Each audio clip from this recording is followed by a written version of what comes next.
শুভ সকাল বন্ধুরা, আশা করি তোমরা সবাই ভালো আছো। যে যেখানে আছো, আর যা গরম, সবাই সুস্থ থাকো, ভালো থাকো, ছাওয়ার মধ্যে থাকবে, সবাই ঠান্ডা খাবে। আর দেখো, আগের দিন তো দেখলাম আমি বাবার বাড়ি এসেছি, আর আজকে বাবার বাড়ি থেকে চলে যাব। একদিন থাকলাম, তা যেহেতু দেখতেই পাচ্ছ আমাদের চাষি বাড়ি, আর আমি একটু মাঠে সবজি নিতে এসেছি। আমাদের তো সব শ্বশুরবাড়িতে কিনে খেতে হয়, আর আমি মাঠে চলে এসে যে এই জমিটা আমাদের দেখতে পাচ্ছ, যে আশেপাশে যেগুলো জমি সবই আমাদের দেখতে পাচ্ছ। এই জমিটাই পটল, আর একটা পটল ক্ষেত দূরে আছে।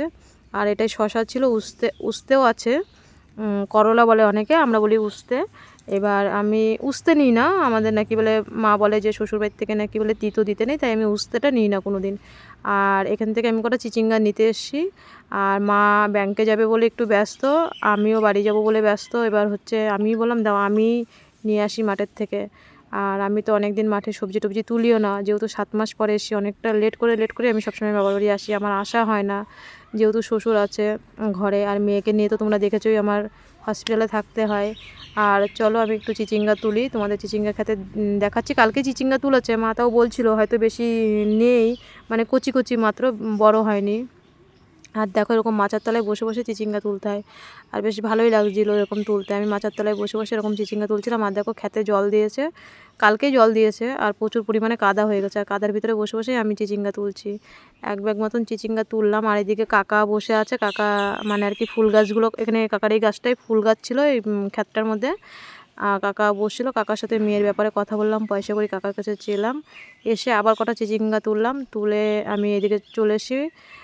এই দেখো, বদ্দা মাঠে সার দিচ্ছে, আর বাবা খুঁটি, মানে আর কি খুঁটি জমিতে আর কি কী করছে। বাবা বললো দেখি তো কয়টা চিচিঙ্গা তুলেছে। আর দেখো, আমার জুতোতে পুরো কাদা ভরে গেছে, আমি হাতে জুতো নিয়ে হাঁটতে হাঁটতে আসছি। আর এদিকে দেখো, আমাদের পুরনো বাড়ির দিকে এসেছি, দিদির বাড়িতে আমার মেয়ে আর আমার কাকি বসে আছে। আর তোমরা তো আমার পুরনো বাড়িতে আগে দেখেছো, অনেক বড় আমাদের পুরনো বাড়িটা। এখানে এখন শুধু মেজো কাকিই থাকে, আর আমরা বাড়ির দিকে চলে গেছি। আমি মাঠেতে চলে এসেছি, এখন বাজে 9:30 বাজে, আর মা ফুল করছে। আর এদিকে এসে দেখি বৌদি বাজার থেকে পরোটা নিয়ে এসেছি স্কুল থেকে মেয়েকে আসার সময়। আর এদিকে এসে দেখি ওরা দুই বোন পরোটা খাচ্ছে। আমি মাঠের থেকে এসেছি। আর এইদিকে দেখো, আমার দিদির ছেলে এসে, আমি রিমির চিকিৎসার জন্য কিটো ফান্ডে অ্যাপ্লাই করেছিলাম, সেখানে 6-7 হাজার টাকা উঠেছে। ওই টাকাটার জন্য যেহেতু চিকিৎসা এখন চলে এসছে, আর আমাদের এখানে আজকে শীতলা পুজো, আর আমি আজকেই বাড়ি চলে যাব। 2 দিন হচ্ছে এসছি, এখানে কাগজপত্রের দরকারে শ্বশুর ফোন করছে, একা একা রান্নাবান্না করে খায়। আর দেখো, এদিকে আমার ছোটদার ছেলে, বড়দার মেয়ে আর আমার মেয়ে রেডি হয়ে গেছে। আমি এখানে মা কালীর এখানে পুজো দিয়ে তারপরে যাব। সবাই বলছে কি মেয়ের চিকিৎসা করতে যাবি, আগে মায়ের কাছে পুজো দিয়ে তারপরে যাবি। আর আমাদের এখানে কালী ঠাকুর খুব জাগ্রত। আর আজকে দেখো শীতলা পুজো, আর আমার যেহেতু এই মুহূর্তেই বাড়ি যেতে হবে, আমি দেখো পুজোটাও পর্যন্ত দিতে পারিনি, তার জন্য এখানে ভাবলাম মা কালীর কাছে পুজো দিয়ে যাই। আর এদিকে আমার বড় বৌদি দেখো মা কালীর মন্দিরে এসে ঠাকুরকে মানে যে সানটা থাকে ওটা ধুয়ে, আর আমি এই দিক দিয়ে দোকান থেকে মানে ভোগ টোক যা কিনতে হয়, ধূপকাঠি মোমবাতি যা কেনার, ঠাকুরের কাছে পুজো দিয়ে। আর হচ্ছে এই দেখো, আমার দাদার ছেলে কেমন করছে, মেয়ে ভিডিও করছে বানাচ্ছে বলে, তার জন্যে। আর এই শীতলা পুজো জানো তো, প্রত্যেক বছর পুজোয় খুব আনন্দ মজা হয়। আমি যেহেতু অনেক বছর ধরে আসতে পারি না এই পুজোর এখানে, 2-1 বার এসেছি পুজোর এখানে। আর মাত্র এখানে প্যান্ডেল হচ্ছে, আজকেই পুজো, এখনও ঠাকুর আনা হয়নি, তাই তোমাদের সাথে এটা শেয়ার করতে পারিনি। আর বড় বৌদি এর মধ্যে হচ্ছে মন্দির পরিষ্কার করে, আমি পুজো দিতে গেলাম, ঠাকুরের কাছে পুজো দিয়ে ঠাকুরের কাছে মানত করলাম, যেটা করতে হয় একটা মা হয়ে সন্তানের জন্যে। আমি আর বৌদি মিলে 2জন পুজো দিলাম। আর তোমাদের তো আগেই বলেছি, আমার এটা বৌদি তো না, মনে হয় যেন আমার বোন, মানে সবসময় আমার পাশে থাকে। আর এই যে মেয়ের যে বিএমটি চিকিৎসার জন্যে পুরোটাই মানে আমার বড়দার মানে খুবই দৌড়াদৌড়ি, আর বড় বৌদির খুবই দৌড়াদৌড়ি, মানে যেখানেই যাই ওদের সাথে করে, আর ওরাই সব কিছুই, ওরাই পাশে থাকে, এই বড় বৌদি আর হচ্ছে দাদা। জানি না কার কার এরকম বৌদি, এত ভালো বৌদি আছে, জানি না, আমার মতন অন্তত। আর মায়ের কাছে পুজো দিয়ে, মায়ের কাছে যেটা বলতে হয় একটা মা হয়ে সন্তানের জন্য। আমি জানো তো, এখনও 1টা বছর হয়ে গেছে, কোনো জায়গার থেকে টাকা জোগাড় করতে পারি না, কোনো জায়গার থেকে। পুরো আগের বৈশাখে আমাকে এস্টিমেট লেটার দিয়েছে 35 লক্ষ টাকার, আমি এখনও টাকাটা কোনো জায়গার থেকেই ম্যানেজ করতে পারছি না, এতটাই টেনশানে আছি জানো তো। আর যাই হোক, মোটামুটি কিছু টাকা আমি জোগাড় করেছি। এখন আমি হচ্ছে আর 4-5 দিনের মধ্যে আবার ভেলোরে চলে যাব। এর জন্য সবাই বলছে আজকে এখানে যেহেতু পুজো পাস করে যাস না, তুই যা, পুজো না দিস তবু এখানে ঠাকুরের কাছে পুজোটা দিয়ে সকালবেলা তারপরে তুই বাড়ি চলে যাই। দেখতে শ্বশুর সমানে ফোন করছে বাড়ি যাওয়ার জন্য, ওনারও মানছি বয়স হয়েছে, রান্না করে খাবে একা একা, আছে ছেলে বউ, তবুও আমারই দেখতে হয়। শ্বশুর যেমন, আমি যেমন মেয়েকে জন্ম দিয়েছি, শ্বশুরকেও দেখা আমার কর্তব্য। তাই আজকে আমি বলছি না, আমি এখনই বাড়ি চলে যাব। আমি তো তোমরা পুজো দিও আমার মেয়ের নামে, তোমরা পুজো দিলেও ভালো থাকবে। তবু আমি একটু পুজো দিয়ে ভাবলাম এখনই বাড়ি গিয়ে রেডি হয়ে নেব। আর তোমাদের এখানে দেখতে পাচ্ছ আমাদের মা কালীর এখানে মন্দিরে পুজো দিয়ে এখানে দুটো বট গাছ আছে। তা এখানে যেহেতু আজকে প্যান্ডেল করছে সেইভাবে তোমাদের সাথে দেখাতে পারলাম না। আমি বট গাছের এখানে পুজো দিয়ে তারপরে বাড়ির দিকে গেলাম। বাড়ির দিকে গিয়ে আমার এক্ষুনি আবার রেডি হয়ে এক্ষুনি যেতে হবে বাড়িতে। আর এদিকে আমি পুজো দিয়ে সবাইকে প্রসাদ দিয়ে তাড়াতাড়ি করে দৌড়াতে দৌড়াতে বাড়ির দিকে চলে এসেছি। আর মানে আমি যে দাদা আমাকে দিতে আসবে টোটো দাদাও বলছে তাড়াতাড়ি করতে। আর আমি তাড়াতাড়ি করে বাড়িতে গিয়ে তোমাদের সাথে ওটা শেয়ার করতে পারিনি। কটা ভাত খেয়েই আমি মোটামুটি রেডি হয়ে মানে আমার বেরিয়ে যেতে হবে। এদিকে দেখো মার সাথেও দেখা হয়নি, বাবার সাথেও দেখা হয়নি। ওরা ব্যাংকে গেছে, মানে জমির দলিল থুয়ে ব্যাংকে আমাকে মানে আর কি টাকা দেবে মেয়ের চিকিৎসার জন্য। ওরাও দৌড়াদৌড়ি করছে আর এই দিক দিয়ে আমি করছি। আর শ্বশুরবাড়ির দিক দিয়ে কেউ নেই আমার, মানে অনেক আত্মীয় আছে শ্বশুরবাড়ির দিক দিয়ে, যা ভাসুর সবাই আছে। কিন্তু এই যে এখন বিপদে পড়েছি জানি, সবাই জানে যদি আমি এখন টাকা চাই 35 লক্ষ টাকা লাগবে, যদি টাকা চাই তাহলে তো এখন টাকা দিতে হবে আমার সাথে কথা বলতে গেলে। তাই ওরা এমনি থেকে আপন ইচ্ছেই কথা বলা সবাই বন্ধ করে দিয়েছে। যাই হোক, উপরে যদি ভগবান থাকে ঠিক রিমি একদিন না একদিন জয় হবে। আর তোমরা হচ্ছে পাশে যদি থাকো, রিমির পাশে যদি থাকো, তোমরা তো সবাই দুহাত ভরে আশীর্বাদ করবে। সবাই আমার যারা বড়রা আছে সবাই তো অবশ্যই ওকে আশীর্বাদ করবে। ও যে এত বড় একটা 12 বছর ধরে কষ্ট পাচ্ছে, 12 বছর ধরে যে ও যুদ্ধ করে যাচ্ছে, আর সামনে যে ওর বিএমটি চিকিৎসার জন্য যে এত বড় যুদ্ধ আছে, জানি না আমি কতটা কি করতে পারবো, কিন্তু আমি চেষ্টা আপ্যায়ন করে যাচ্ছি। তোমরা যদি পাশে থাকো আর পাশে থাকবে অবশ্যই, আমি জানি তোমরা, কেননা আপনের চেয়ে পর ভালো পরের চেয়ে জঙ্গল ভালো, লোকে তো বলেই বলো। এবার নিজের লোক নেই পাশে, তাতে কি আছে, তোমরা তো পাশে আছো, এটাই তোমাদের কাছে অনেকটা আশা করি। তাই এখান থেকে আমি পুজোটা দিয়ে মোটামুটি আমার এক্ষুনি বেরিয়ে যেতে হবে। আর এদিকে দেখো আমি বাড়িতে চলে এসেছি তাড়াতাড়ি করে পুজো দিয়ে। আর পুজো দেওয়ার পরে অল্প একটু ভাত খেয়ে আমি বেরিয়েও গেলাম সঙ্গে সঙ্গে, দেখো 5 মিনিটের মধ্যে। আর এদিকে মা বাবা তো বললামই ব্যাংকে গেছে। এদিকে এই দেখো ছোটো বৌদি আর বড় বৌদি ব্যাগ ধরে নিয়ে টোটোতে তুলে দিয়ে আসছে। আর আমরা বেরিয়েও গেছি টাটা দিয়ে ওদেরকে। যাই হোক, 1 দিন 2 দিন থাকলাম, তাও বাড়িতে থাকতে পারলাম না, এদিক ওদিক দৌড়াদৌড়ি করলাম সাহায্যের জন্য। আর এই যে আমি যেইভাবে পুজো দিতে গেছি আমি সেইভাবেই বেরিয়ে চলে এসেছি। এখন বাজে 11:30, এই রোদ দুপুরের মধ্যে। সবাই বলছে বিকালে যাবে বিকালে যাবে, আমি বলছি না, আমার বাড়ি গিয়ে রান্না করতে হবে। আজকে শনিবার, আমার হচ্ছে অনেক মাজা ঘষা রান্নাবান্না রয়েছে, আমি বিকালে যাবো না, আমি এক্ষুনি যাবো। আর সবাই যে যেখানেই থাকো অবশ্যই ছাওয়ার মধ্যে থাকবে, আমার মতন এরকম সারাদিন রোদ্রে থাকবে না। এখন আমি দেখো পরিস্থিতিতে এখন আমার রোদ্রে সারাক্ষণ থাকতে হচ্ছে মেয়ের জন্যে। এদিক ওইদিক দৌড়াদৌড়ি করছি কলকাতা সব জায়গায়, শুধু কলকাতা বলে না সব জায়গায় সবার পায়ে ধরছি, যার পায়ে না ধরতে হয় তার পায়েও ধরতে হচ্ছে। গরিব হলে জানো তো এরকমই করতে হয়, গরিব হলে এরকমই লোকের কাছে সাহায্য হতে হয়। এত বড় একটা ট্রিটমেন্ট করতে চলেছি, আমি তো কোনো জায়গার থেকে কোনো রকম সাহায্য পাচ্ছি না। দেখো এখন বাজে 12:30, মেয়ে দেখো ক্লান্ত হয়ে গেছে, অসুস্থ বাচ্চা, তো কী করবো বলো, ওরও কষ্ট হচ্ছে আমার জন্যে, আমি তো বুঝতে পারছি, কিন্তু ওর জন্যই তো আমি এত দৌড়াদৌড়ি করছি। আর দেখো টোটোর মধ্যে ঘুমিয়েও পড়েছে। আর হচ্ছে এখন বাজে 12:30, 1টার মধ্যে। আর এই যে দেখতে পাচ্ছ গরমের কি হাওয়া আসছে, খুবই কষ্ট হচ্ছে, ক্লান্ত হচ্ছে। যাই হোক, দেখো আমরা মোটামুটি বাড়ির কাছে চলে এসেছি। আর বাড়িতে এসে এখন আমার বাড়ি গিয়ে 2 দিন থাকিনি, এখন গিয়ে আবার ঘর পরিষ্কার করে আবার কাজ করতে হবে। এখন হচ্ছে শ্বশুর দোকানে একা একা রান্না করে খাচ্ছে। আর দেখো তোমাদের সাথে কথা বলতে বলতে আমি বাড়িতেও পৌঁছে গেলাম। আর বাড়িতে এসেই দেখতেই পাচ্ছ, বাড়িতে এসে আগে আমি কাপড়টা ছেড়ে আগে ভাবলাম কটা রান্না করিনি।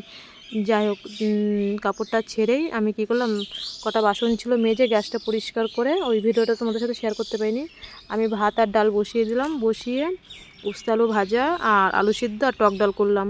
যেহেতু আমি 1টার সময় এসে পৌঁছেছি, কি করব, তাই দেখতে পাচ্ছ এই দেখো এর মধ্যে আমার টক ডাল, ভাত আর উস্তা আলু ভাজা আর আলু সিদ্ধ করা হয়ে গেল। আর এখানে মেয়েকে আর শ্বশুরকে নিরামিষ, তো এই রান্না করলাম। আমি আবার রাত্রে কিছু একটা রান্না করব। আর শ্বশুরকে খেতে দিলাম আর মেয়েকেও খেতে দিলাম। মেয়ে দেখো খালি গায়ে খেতে বসে গেছে স্নান করে, এত গরম থাকা যাচ্ছে না। আর বাবার বাড়িতে জানো তো একটু গ্রাম তো, আর হচ্ছে পুরনো বাড়িতে থাকতাম গাছতলায়, বেশ ভালোই থাকতাম, ঠান্ডার মধ্যেই ছিলাম 2 দিন, যদিও আমি এদিক ওদিক দৌড়াদৌড়ি করেছি। আর দেখো আমি এখনও স্নান করিনি, পুজো দেওয়ার সময় একটু স্নান করেছিলাম, এখন স্নান করিনি। এখন যাই হোক মোটামুটি আমাদের ভাত খেয়ে ভাবলাম বাসনগুলো আগে মেজে নিই। এখন অনেক বাসন ছিল ঘরের মধ্যে, রান্নাবান্না করলাম, যে এসে তো আমি বাসন টাসন মাজতে পারিনি। আগে যেহেতু রান্নাটা সারলাম 11:30 12টার সময় এসেছি, আর এখন ভাতটা খেয়ে বাসনগুলো সব মেজে, আর দেখো আমার রান্নার এই জায়গাটা মানে ভেলোরের থেকে আসার পরেও গুছানো হয়নি। আবার তোমার বনগাঁ হসপিটালে 2 দিন ভর্তি ছিলাম, আর এর জন্য ওই জায়গা রান্নার ওই জায়গাটাও কেমন জানি একটা হয়েছিল, যেখানে উনানে আমি রান্না করি। আর বাসনগুলো মেজেই আমি আগে কী করলাম, উপর করে রেখে দিলাম। আমি আগে বাসনগুলো মেজে প্রথমে পাকাটা পরিষ্কার করে নিলাম। আমার যে উনানে রান্না করি, পাকাটার অবস্থা দেখতেই পাচ্ছ কেমন রয়েছে। আগে আমি পাকাটা ঝাঁট দিয়ে দেখো সেকেন্ডের মধ্যে পাকাটা আমি সুন্দর করে পরিষ্কার করে নিলাম। বাবার বাড়ি থেকে যেন তো আসলে এতই কাজটা থাকে, কি করবো বলো, করতে তো হবে, যেটা আমাদের মেয়েদের কাজ। আর আমি বাসনগুলো উপর করে তারপরে ভাবলাম যে ঘর বারান্দাটা আগে ভালো করে ঝাঁট দিয়ে, আমি এসে কিছুই কাজ করিনি। আগে আমি যেখান থেকে আসি, আগে আমার মেয়ের রান্না করব, মেয়েকে আর শ্বশুরকে খাওয়াবো, তারপরে আমি সারাদিন ধরে কাজ করব, তাতে আমার কোনো কষ্ট নেই। আর তোমাদের সাথে কথা বলতে বলতে দেখতেই পেলো কতগুলো বাসন মেজে আমি যা ঘরে বাসন ছিল সব নামিয়ে বাসনগুলো মেজে পাকাটা পরিষ্কার করে, এবার উঠানটা দেখতেই পাচ্ছ 2-3 দিন ধরে বাড়ি নেই, উঠানটার কি অবস্থা। এর জন্য উঠানটা আগে ঝাঁট দিয়ে নিলাম। শ্বশুর হয়তো কোনো রকম ঝাঁট দিয়েছে, বয়স হয়ে গেছে। ঝাঁট দিয়ে ফেলাম, এখন বাজে 3:30, এখনও চান করিনি। আর হচ্ছে ওইদিকে দেখো শ্বশুর আর মেয়ে বসে আছে ছাওয়ার মধ্যে, আমি এখন উঠানটা ঝাঁট দিয়ে আর হচ্ছে তোমাদের সাথে কথা বলতে বলতে উঠানটাও ঝাঁট দিয়ে ফেললাম। এখন বাজে 4টে বাজে, উঠানটা ঝাঁট দেওয়া হয়ে গেল। আর রাস্তার পাশে বাড়ি তো জানোই তো, একটু পরিষ্কার রাখতে হয়। মাটির ঘর হোক বা খারাপ ঘর হোক, যেরকম ঘরই হোক, পরিষ্কারটা করেই রাখতে হয়। রাস্তার পাশে বাড়ি, রাস্তাতে লোক যাবে দেখবে, বাড়ির দিকে তাকাবে। আর উঠানটা ঝাঁট দিয়ে আমি স্নান করে নিলাম। স্নান করে ভাবলাম যে তার মধ্যে কতগুলো জামা কাপড়ও কেচেছি। তারপরে আর আগের 2 দিনও জামা কাপড় কাচা ছিল, আমি ঘর দুয়ার গুছাতে পারিনি। আর দেখো কতগুলো, আর এর মধ্যে আমার স্নান হয়ে গেল, এখন বাজে বিকাল 4:30 বাজে। আর জামা কাপড়গুলো সব তুলে এনেছি, গুছাবো। তা তোমার গুছাতে গুছাতে না আমি হট করে না একটু মানে চোখটা লেগে গেছিলো। অনেক ভোরবেলা উঠেছিলাম 5টার সময় বাবার বাড়িতে, আর আমি না একটু ঘুমিয়েও পড়েছিলাম। এখন না সন্ধ্যেটা লেগেও গেছে, আর আমি তো ভোরবেলা 3:30টার সময় বাবার বাড়ি গেলাম। আগের দিন দেখলে আমি মশারিটাও খুলতে পারিনি। আর এখন সন্ধ্যে দেখো প্রায় 5:30 6টা বেজে গেছে, আমি একটু ঘুমিয়ে গেলাম। ঘুম থেকে উঠে আমি সন্ধ্যেটা দিয়ে তারপরে জামা কাপড়গুলো সব আস্তে আস্তে করে গুছালাম। আর অনেকটাই জামা কাপড় হয়ে গেছিলো। বনগাঁ হসপিটালে গেলাম, ভেলুরের জামা কাপড় সব কেচে আমি এক জায়গায় ঢিপে দিয়ে বাবার বাড়ি চলে গেছিলাম। দরকারি তো গেছি কাগজপত্রের জন্যে, তাই জামা কাপড়গুলো সুন্দর করে পাট করে গুছিয়ে আমি হচ্ছে আলনাটা পাট করে সব জামা কাপড়গুলো যেখানে যেখানে রাখতে হয় শুকাছে, আমি জামা কাপড়গুলো গুছিয়ে ফেললাম। আর অনেকটাই জামা কাপড় হয়ে গেছিলো। অনেক দিন ধরে তো ঘরের বাইরে ঘুরে বেরিয়েছি। বাড়িতেও থাকতে পারি না ঠিক মতন, কাজও করতে পারি না। আর মেয়েটারও কতদিন ধরে পড়াশোনাও হচ্ছে না জানো তো। মানে আমার মানে কী বলবো, এদিকে ট্রিটমেন্ট করবো নাকি মেয়েকে পড়াশোনা করাবো, কোন দিকে যাবো দিশ পাচ্ছি না।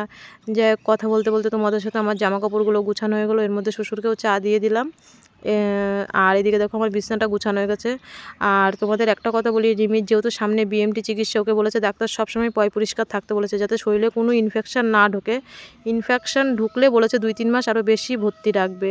এর জন্য আমার এখন রেগুলার 1 দিন পর পর আমার বিছানার চাদর পাল্টাতে হচ্ছে। এর জন্য 1 দিন পর পর বিছানার চাদর পাল্টানো হচ্ছে। আর সবসময় বলছে ওকে এখন পরিষ্কার, আর কারোর সাথে রিমিকে সেরকম মিশতে দিই না। মানে ওকে এখন ঘরে আলগায় রাখি, আর সবসময় মাস্ক পরিয়েই রাখি। আর সামনেই এই চিকিৎসাটা ওর হবে। আর দেখো চুলগুলো একটু বড় বড় হয়ে গেছে, আর ওর চুলের খুব শখ। আর চুলটা দেখো অনেকটাই বড় বড় হয়ে গেছে, আর ও চুলটাও কেটে দিতে হবে, যেহেতু ওর সামনে এত বড় অপারেশন, কিন্তু ও কাটতে চাচ্ছে না, ওর চুলের খুব শখ। আর এদিকে সন্ধেও লেগে গেছে, চুলটা বেঁধে ওকে পড়তে বসে দিলাম। এখন আবার রাত্রিরে রান্না করতে হবে। যাই হোক, কেমন লাগলো ভিডিওটা তোমরা অবশ্যই বলবে। আর রিমির পাশে থাকবে, সামনেই রিমির খুব বড় একটা যুদ্ধেই নামতে চলেছে। অবশ্যই ওর পাশে থেকো। আর দেখো 15-20 দিন ধরে ওর পড়াশোনা নেই, আজকে আবার পড়তে বসে। আমি বললাম দেখ একটু বইটা নিয়ে তো ঘাটাঘাটি কর, কেননা পড়াগুলো সবই ভুলে যাবি। আর ও দেখো এর মধ্যে পড়তে বসে গেল। যাই হোক, সবাই ভালো থেকো, সুস্থ থেকো, সাবধানে থেকো, অন্তত এই গরমের জন্যে। আর তোমাদের সাথে দেখো ওকে পড়াতেও এর মধ্যে আমার সব জামা কাপড় গুছিয়ে, আলনাটাও সুন্দর করে আমি গুছিয়ে ফেলেছিলাম। ঘরটার মানে কি অবস্থা হয়েছিল যখন ভেলোরের থেকে এসে আবার বনগাঁয় ছিলাম, আবার বাবার বাড়ি গেলাম। মানে ঘর গোছানোর মতনই আমি ঠিক করে টাইম পাই না।